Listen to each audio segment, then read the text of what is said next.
que se compara à esperança viva. Tua presença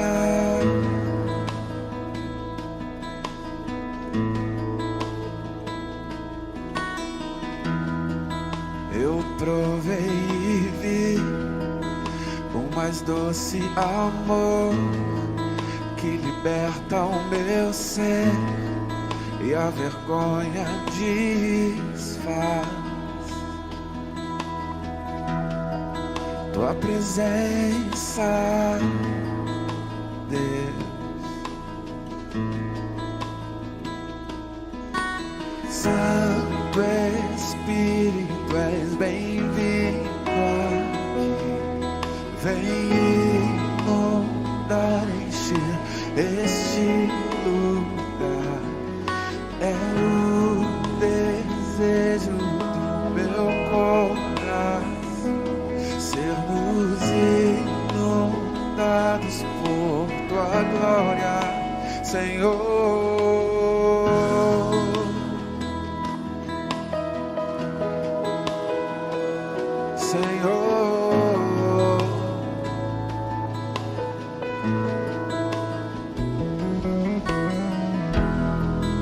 Não há nada igual, não há nada melhor a que se compara a esperança viva. Tua presença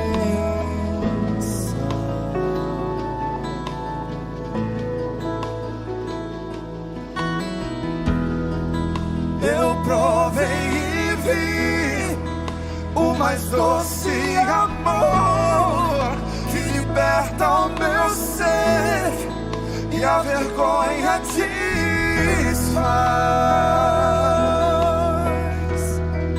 Tua presença, Senhor. Adore.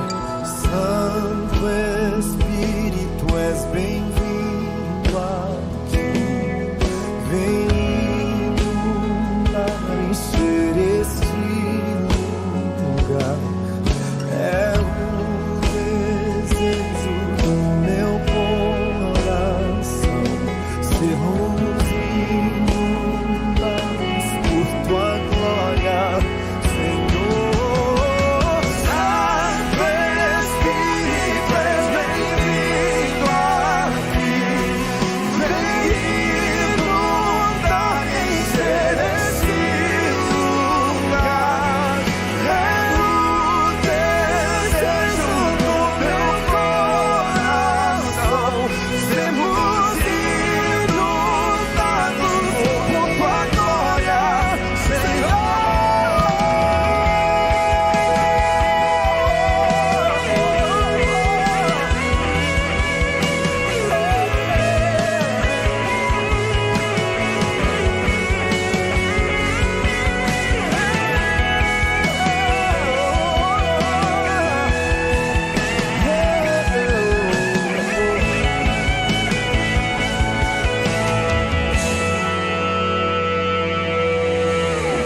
Vamos provar quão real é tua presença. Vamos provar a tua glória e bondade. Vamos provar quão real é tua presença. Vamos provar tua glória e bondade. Vamos provar quão real é tua presença.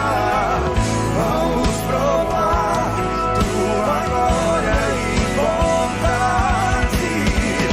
Vamos provar quão real é tua presença.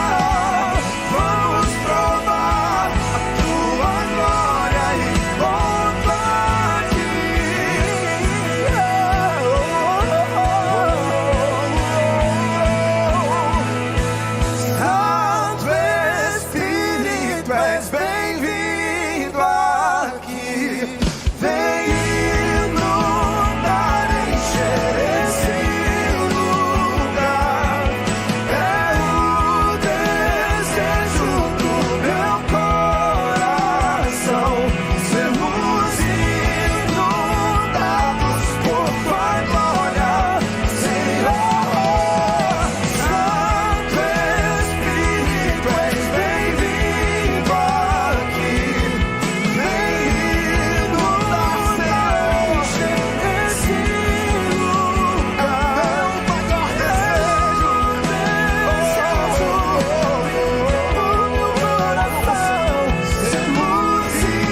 tua presença,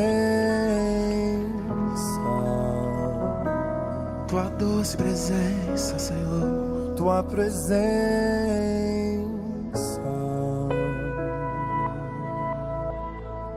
tua presença.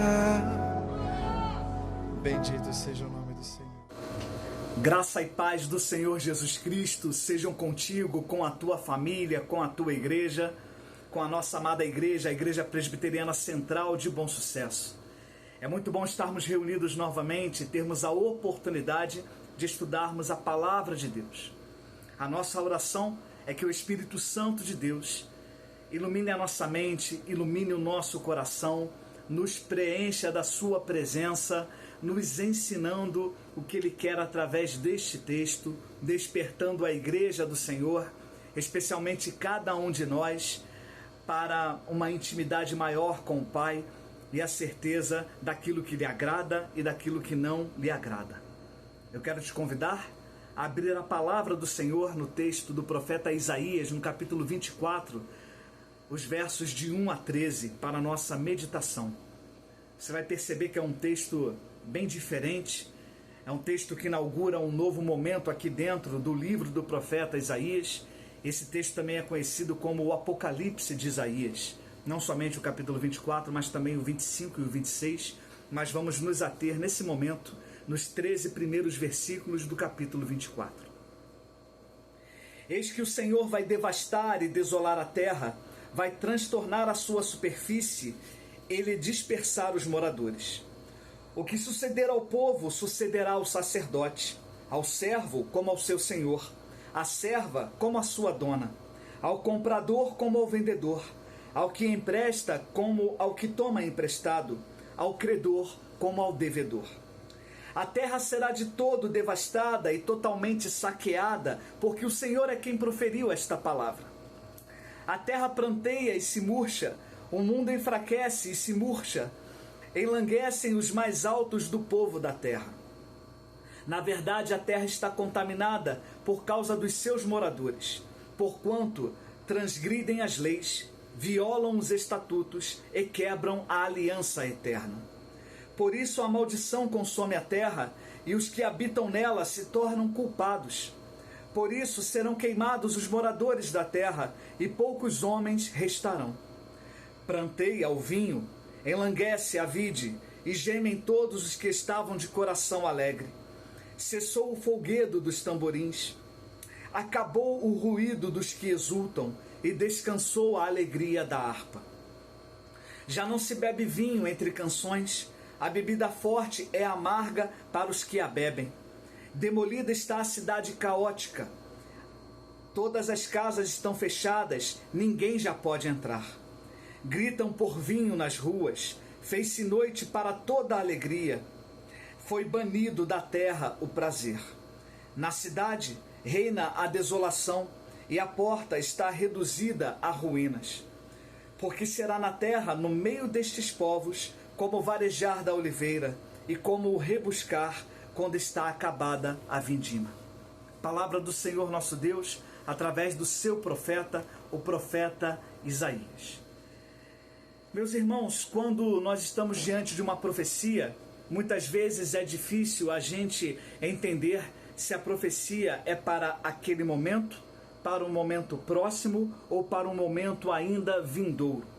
Há textos na palavra de Deus que se referem a momentos muito próximos daquilo que aconteceria. E esta dificuldade ela não é diferente quando a gente analisa esse texto aqui do profeta Isaías no seu capítulo 24. Por isso eu queria trazer algumas informações aqui sobre este chamado Apocalipse de Isaías, ou Isaías apocalíptico, antes da gente adentrar o texto de uma forma mais profunda. Nós temos alguns livros que tratam do assunto e eu quero te trazer aquilo que Lawrence Richards nos propõe aqui no seu livro do Guia do Leitor da Bíblia. Ele diz que o Isaías apocalíptico, é como esses capítulos aqui são conhecidos, e a distinção entre profecia e apocalipse não é totalmente nítida, mas geralmente a profecia olha para o futuro escatológico com um enfoque histórico sobre lugares e nações específicos, enquanto que o apocalipse ele é menos específico, falando em amplos termos gerais sobre eventos de significado cósmico. De fato, Isaías capítulo 24, até mesmo 25, 26 e 27, não pode ser colocado com exatidão em nenhuma categoria, nem a noção de que os escritos apocalípticos são um desenvolvimento tardio. Esta noção ela não pode ser usada para se questionar a autoria de Isaías neste texto. O julgamento universal que é proposto a cada um de nós aqui, no capítulo 24, versos de 1 a 6, afeta todo o mundo, qualquer que seja o seu estado social. Riqueza e posição são impotentes para proteger contra a intenção de Deus de punir o pecado. A própria superfície da terra será deformada e destruída. Assim o profeta nos diz aquilo que o Senhor lhe disse no versículo número 4. Muito possivelmente pela seca, que também é profetizada no versículo 7. É fútil tentar encontrar segurança nesse mundo quando ele próprio é totalmente vulnerável ao futuro julgamento do Pai Celestial. Do verso 5 em diante, nós também temos o pacto eterno. Muitos veem isso como uma referência ao pacto de Deus com Noé, de nunca mais destruir a terra por uma enchente, conforme está escrito lá em Gênesis capítulo 9, de 11 a 17. Esse pacto também implica na responsabilidade moral humana, pois ele torna o homem responsável para com Deus por conta do sangue derramado. Está lá no capítulo 9 ainda, versos 4 a 6. Assim, as leis e os estatutos aqui não são aqueles da lei do Antigo Testamento. Eles são leis morais naturais, manifestados na consciência que Deus implantou na natureza humana, a qual Paulo se refere também em Romanos capítulo 2, versos de 12 a 16. A palavra do Senhor, então, ela vem até nós, os seus filhos, de uma maneira condenatória para com aqueles que vivem nos prazeres desse mundo. Muitas vezes nós vivemos, construímos, edificamos, compramos, adquirimos, vendemos, negociamos, tudo pensando no prazer que aquele objeto, ou aquele imóvel, ou aquele automóvel nos trará. Muitas vezes somos ensinados desde cedo que é para isso que estudamos, para obter um bom emprego, para termos uma posição social respeitável e poder assim usufruir do bom e do melhor desta terra. Mas o Senhor Deus, ele nos chama a atenção, assim como chamou ao povo de Israel através do profeta Isaías, de que haverá um tempo em que estes prazeres serão cessados, em que tudo acabará, mas isto acontecerá como juízo de Deus, uma maldição vinda da parte de Deus, para que a gente possa aprender, para que a gente possa entender que tudo depende de Deus e tudo vem das mãos dele. No período do carnaval, você pode observar que as pessoas elas se entregam a uma festa mundana que dura aí talvez seus 5 dias, muitas vezes é esticado, e hoje em dia, para dizer a verdade, há muito tempo, já há até o chamado carnaval fora de época, que começa-se a festejar bem antes e termina-se bem depois. Os prazeres da carne então são exaltados e as pessoas pensam que o que importa na vida é aquele famoso comamos e bebamos porque amanhã morreremos. O tempo está passando e é necessário aproveitá-lo. Desde cedo, nossas crianças e adolescentes são atacados por uma chamada cultura, uma cultura popular que diz que não tem nada a ver, não tem problema, e a gente pode e deve aproveitar assim. Mas isso tudo é levado a extremos em que reina o vício da bebida, o vício das drogas e até mesmo o vício da prostituição. Fora o fato de que homens se vestem de mulheres e muitas vezes mulheres se vestem de homens, deturpando aquilo que o Senhor nos ensina, mostrando que nós não devemos compactuar com esta brincadeira de mau gosto, que é transformar ou tentar transformar, melhor dizendo, aquilo que Deus criou certo, aquilo que Deus criou corretamente. O texto de Isaías nos fala de que o Senhor vai devastar e vai desolar a terra, de que a superfície da terra será dispersada e que os moradores desta superfície da terra serão dispersados e não terão para onde fugir da ira do nosso Deus. E você sabe que a ira de Deus ela está diretamente ligada ao pecado do ser humano. Deus não se ira à toa.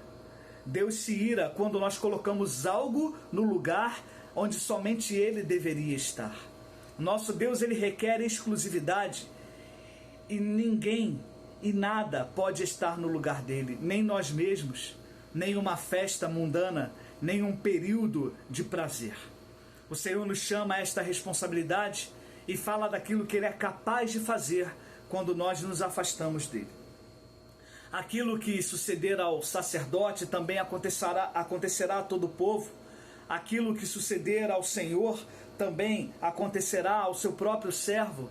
Aquilo que acontecer à serva também acontecerá à sua própria dona, nos mostrando aquilo que o autor Lawrence Richards nos fala, de que é impossível que uma posição social ou uma riqueza venha nos livrar das mãos do Senhor quando Ele quer assolar a terra, nos trazendo uma mensagem de que Ele é o soberano, de que Ele está no controle e de que toda a criação deveria estar adorando a Ele, pois foi para isso que nós fomos criados pelo próprio Deus.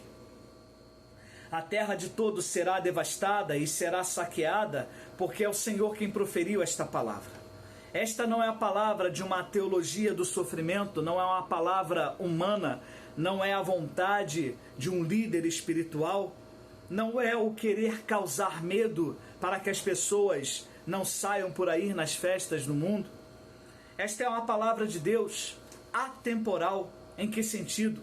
Que se cumpriu para o povo de Israel naquele momento, em poucos anos, ou quem sabe em outras circunstâncias também, tempos depois, e que também há de se cumprir nos dias de hoje. E se você observar bem, há também o cumprimento das profecias de maneira individual e na vida de cada pessoa, e não somente na vida de uma nação ou de um povo. Quantos não são aqueles que se alegravam em ambientes que em nada glorificavam a Deus e viram aquele edifício cair ou tombar ou ser destruído por qualquer outra razão? Quantos não são aqueles que zombavam do próprio Deus, se dizendo serem mais conhecidos que Jesus Cristo, e que foram mortos e deixados para trás, e que a história se encarregará de fazer com que o seu nome seja esquecido, enquanto que o nome de Jesus nunca o será? Quantos não são aqueles que escolheram deixar de buscar a presença real e se dedicar a Ele, ao Senhor nosso Deus, o Rei do Universo, a ter momentos de comunhão com Ele e deixar de lado tudo aquilo que não era prioridade, achando que poderiam fazer isto depois. Mas o depois não chegou, porque o Senhor os requereu a sua presença para o dia do juízo. Isaías é levantado como boca de Deus para falar que haverá um tempo em que as festas acabarão, haverá um tempo que o próprio vinho não mais alegrará a ninguém, que a música cessará.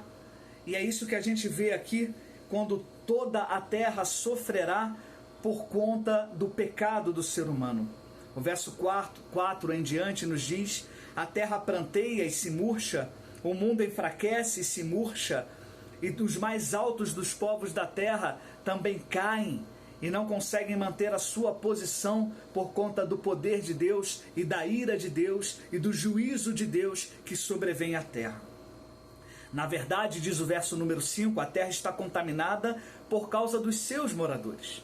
Desde Gênesis capítulo 3, o verso 17, até os dias de hoje, a gente tem aprendido que tudo aquilo que nos sucede de mal não é porque Deus é mau, não é porque Ele tem se irado à toa, mas por conta da desobediência dos seres humanos.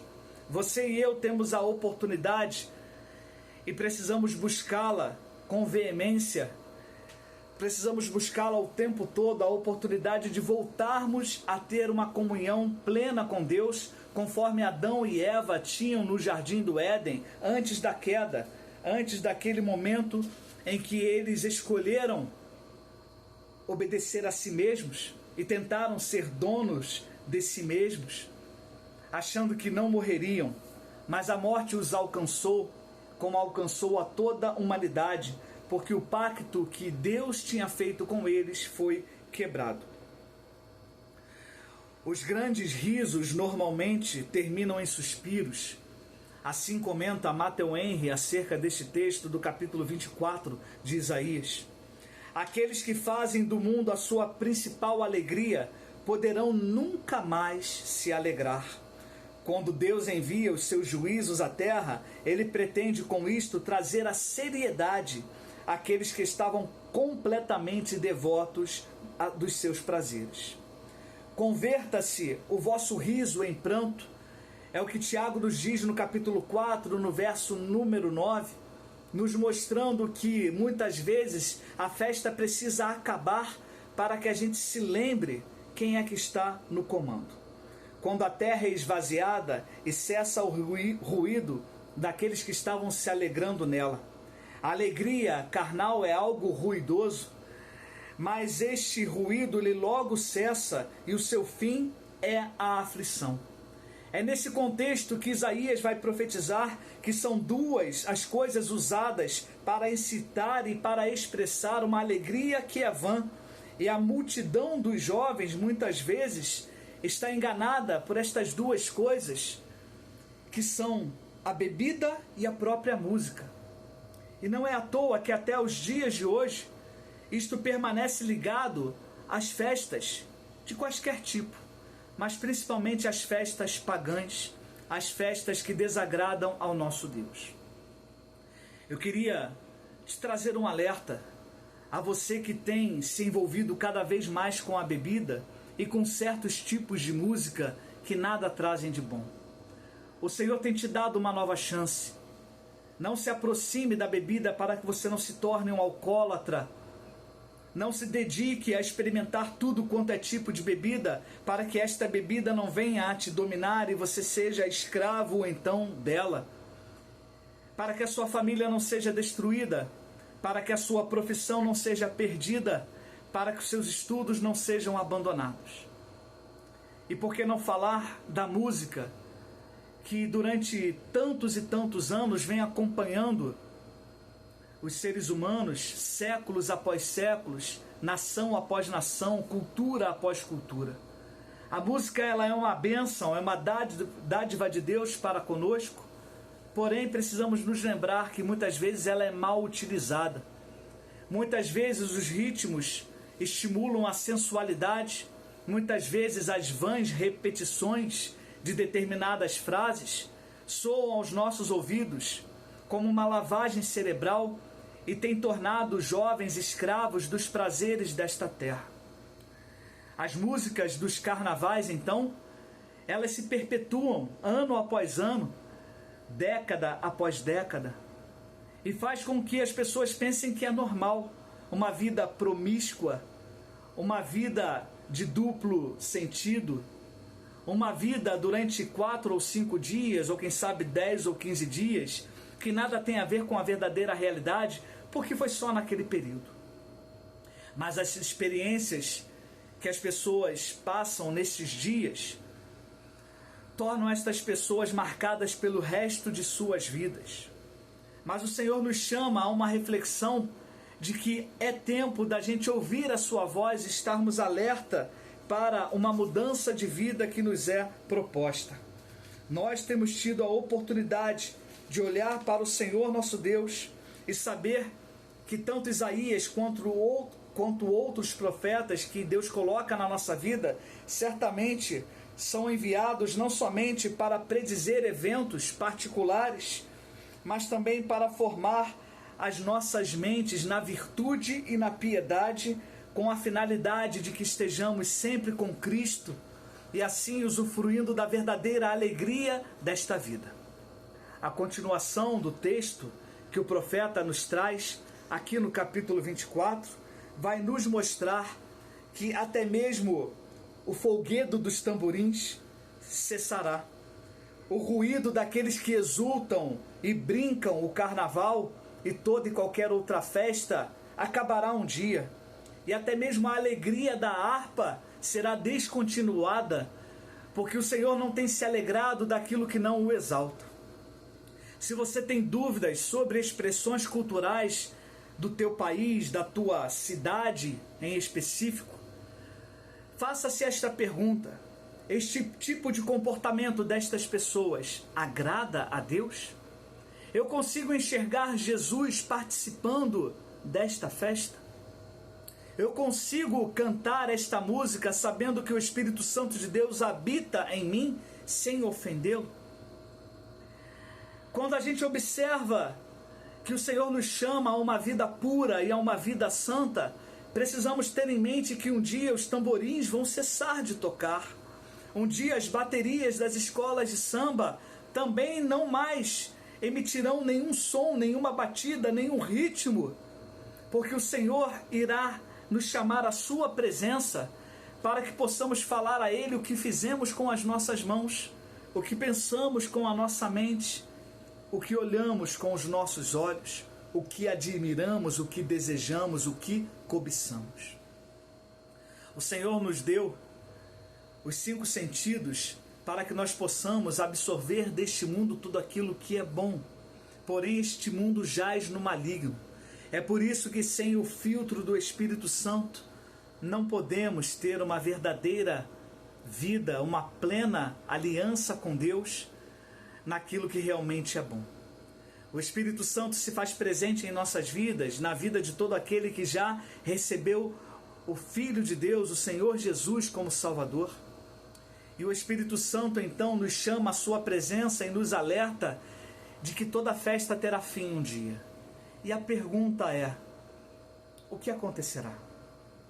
Daqui a poucos dias estaremos diante daquilo que é chamado a quarta-feira de cinzas. E as cinzas nos trazem à memória a morte, a tristeza, o pecado, tudo aquilo que causamos por conta das nossas atitudes que ferem os mandamentos de Deus. E talvez você pense: mas que Deus é esse que, em vez de querer que nós nos alegremos, nos traz mandamentos que freiam o nosso prazer carnal?